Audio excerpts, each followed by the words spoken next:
رسوله الكريم اما بعد فاعوذ باللہ من الشیطان الرجیم بسم اللہ الرحمن الرحیم۔ ہماری شریعت نے ہماری ہر حالت کے متعلق ہمیں تعلیم دی ہے کہ کس موقع پر آپ نے کون سا راستہ اختیار کرنا ہے، کون سا عمل کرنا ہے، کس طریقے سے زندگی گزارنی ہے۔ اسی لیے ہم کہتے ہیں کہ ہماری شریعت کامل ہے۔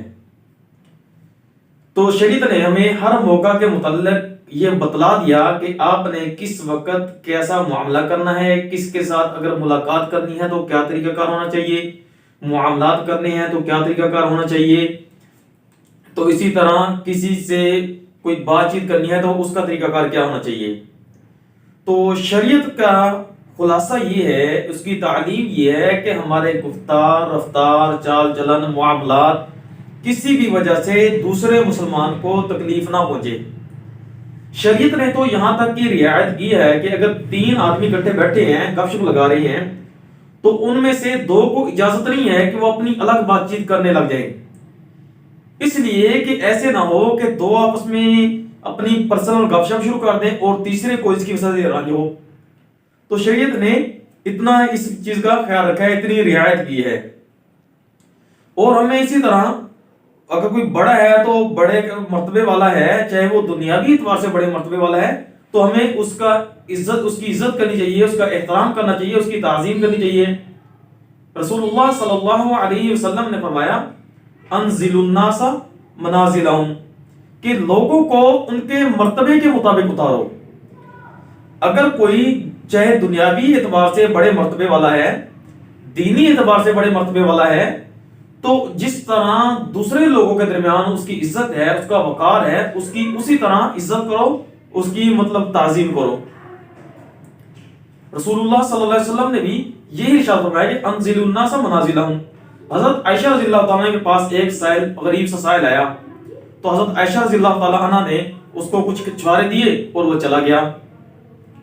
تو اسی طرح کچھ دیر کے بعد ایک ایسا سائل آیا جو گھوڑے کے اوپر سوار تھا، اس کے کپڑے وغیرہ بھی اچھے تھے، تو حضرت عائشہ رضی اللہ تعالیٰ نے اس کو بٹھایا، اس کی خاطر دعا کی، اچھی طرح کھلایا پلایا اور وہ چلا گیا۔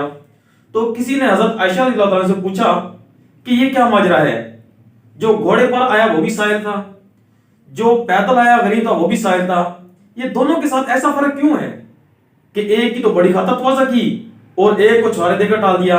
تو پھر حضرت عائشہ رضی اللہ تعالیٰ نے فرمایا کہ دونوں کا مقام الگ تھا، دونوں کا مرتبہ الگ تھا، جیسے جس کا مقام تھا اس کے مطابق میں نے اس کے ساتھ عمل کیا۔ تو اس لیے ہمیں بڑوں کا ادب کرنا چاہیے۔ رسول اللہ صلی اللہ علیہ وسلم نے فرمایا کہ جو بڑوں کا ادب نہیں کرتا وہ ہم میں سے نہیں۔